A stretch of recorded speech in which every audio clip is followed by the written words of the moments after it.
بسم اللہ الرحمن الرحیم نحمد و نصلی علی رسول الکریم۔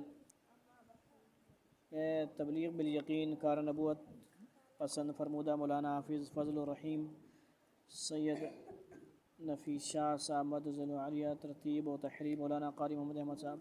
تو یہ کتاب ہمارا کام جو دعوت و تبلیغ کا ہے وہ زبانی کلامی تو ہے، لیکن شائع نہیں ہوا زیادہ، اس کی جو باتیں ہیں بہت کم شائع ہوئی ہیں، چھاپی ہوئی کم ہے کتابی شکل میں۔ تو یہ کتاب ہے، میں شروع کر رہا ہوں انشاءاللہ۔ اس کو میرے جو شاگرد ہو آپ لوگ کیا کرو گے، پورا کرو گے۔ میں نہیں رہوں گا تو پھر آپ نے اس کو چلنا ہے، مطلب ٹھیک ہے جی۔ مثلا ہم آپ سے پہلے تشریف لے جاتے ہیں نا، تو یہ اچھا کام آپ نے جو کتابیں شروع کی ہوئی ہیں، ترجمہ ہے، احادیث کی کتابیں ہیں، عملی طور پہ بھی علمی طور پہ بھی، اور آپ نے کیا کرنا ہے، عمل بھی کرنا ہے، اس کو پھیلانا ہے۔ آواز نہ پٹپائیوں وغیرہ کی، بیٹھے رہیں۔ تو آواز آ رہی ہے سب کو صحیح؟ تو اس میں سے ابھی ہم جو ہے شروع نہیں کر رہے، لیکن شروع میں کچھ واقعہ نکالتے ہیں ہم، ٹھیک ہے جی۔ صفحہ نمبر اس کا 70 ہے، دعوت و تبلیغ کی پہلی منزل، اس کے حوالے سے کچھ پڑھتے ہیں ہم۔ تو کسی اور موقع پہ شروع کریں گے، زیادہ وقت ہوگا تو۔ نبی کریم صلی اللہ علیہ وسلم پر سب سے پہلے سورہ جو پتہ وہ بولتا ہے الگ کی ابتدائی کتنی آیات؟ 5 آیات نازل ہوئیں۔ پھر نزول وحی کا سلسلہ ایک مختصر مدت تک بند رہا۔ اس کے بعد سورہ مدثر کی ابتدائی آیات نازل ہوئیں۔ اس درمیانی مدت انقطاع وحی کو فترہ کا زمانہ کہا جاتا ہے۔ یہ زمانہ کس قدر رہا ہے، اس میں 6 ماہ سے 2.5 سال تک کے درمیان متعلق روایات ملتی ہیں۔ محدثین کا رجحان 6 ماہ کی جانب سے، واللہ اعلم الصواب، یعنی اختلاف ہے اس میں بھی، ٹھیک ہے۔ یعنی زیادہ علماء کیا کہتے ہیں، 6 ماہ تک نہیں آئی وحی۔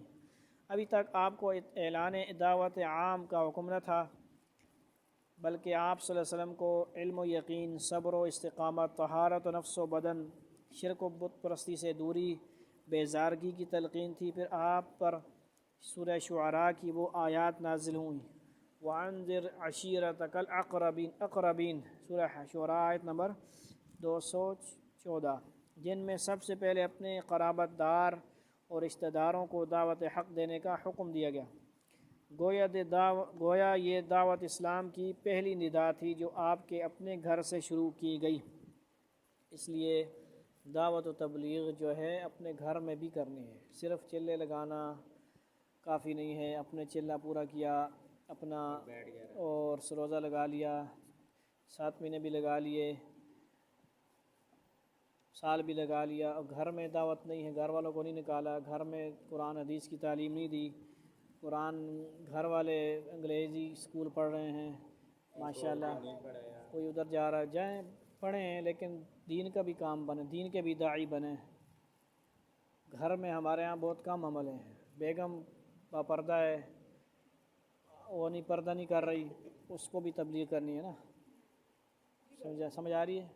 اولاد میں کوئی ایسا نہیں ہے جو وہ ہو جس کو کہا جائے یار ماشاءاللہ امیر صاحب کا بیٹا ہے، بیٹی ہے، فلاں ماشاءاللہ بڑے دیندار ہیں، پردے دار ہیں، لیکن ایسے ملتے نہیں ہیں۔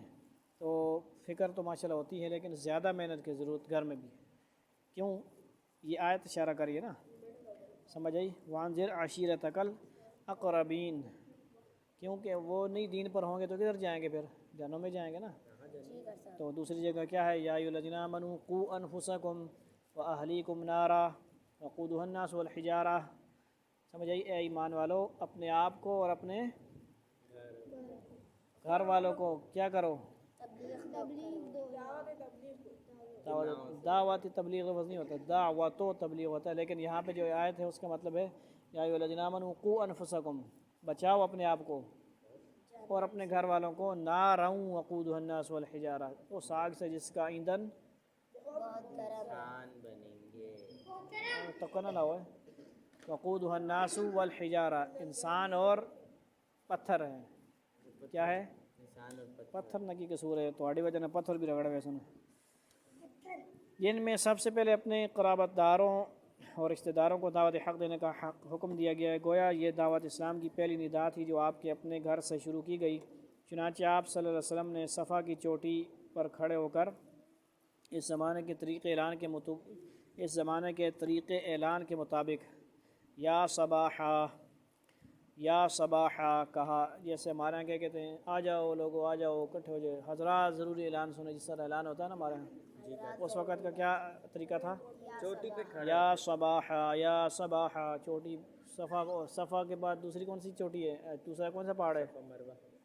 مروہ یاد ہے نا، دونوں صفا مروہ، کہہ کر خاندان قریش کو پکارا۔ جب سب جمع ہو گئے تو آپ صلی اللہ علیہ وسلم نے ایک مثال دے کر لوگوں کو خطاب فرمایا، یہ آپ کو یاد ہونی چاہیے، یاد ہے سب کو مشہور۔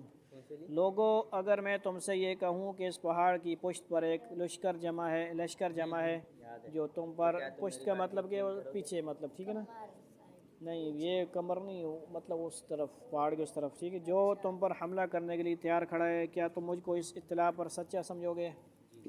لوگوں نے جواب دیا، وہ نہ کرنا آرام نہ، بے شک ہم نے تجھ کو الصادق الامین پایا ہے، یعنی آپ صلی اللہ علیہ وسلم کو ہم نے صادق الامین پایا ہے، تو جو کچھ بھی کہے گا وہ حق و صداقت پر مبنی ہوگا۔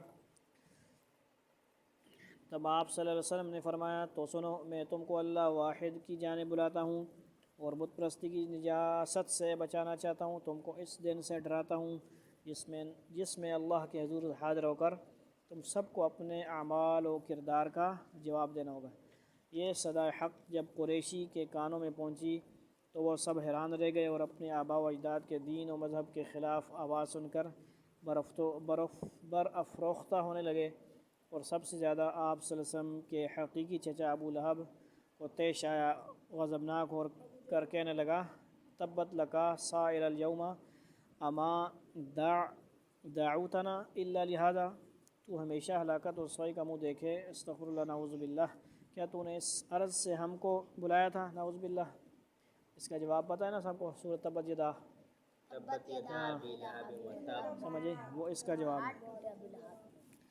پھر افراتفری میں یہ لوگ منتشر ہو گئے اور آپ صلی اللہ علیہ وسلم اپنے گھر تشریف لے آئے، یعنی ماحول بالکل اور ہو نا، وہاں پہ تھوڑا سا اس کے خلاف بات کرو تو تھوڑا ہوتا ہے، لیکن بات سمجھنے میں تھوڑا سا ٹائم لگتا ہے۔ یہ عجیب منظر تھا کہ اب سے چند گھڑیاں پہلے جس محمد بن عبداللہ کی صداقت، امانت اور اخلاق و کردار سے ساری قوم متاثر تھی اور آپ کو صادق و امین تسلیم کرتی تھی، لیکن اس اعلان محمد رسول اللہ پر یک لخت یا بیگانہ اور اجنبی بن گئی۔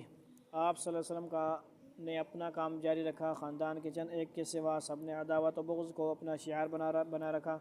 تب آپ صلی اللہ علیہ وسلم کی دعوت میں مزید وسعت کر دی گئی، دعوت و ارشاد کا دوسرا مرحلہ شروع ہوا، اور آپ صلی اللہ علیہ وسلم کو حکم ہو کہ اپنے خاندان کے دائرے سے آگے بڑھ کر مکہ اور اطراف مکہ کے قبائل اور اقوام کو بھی یہ پیغام حق سنایا جائے۔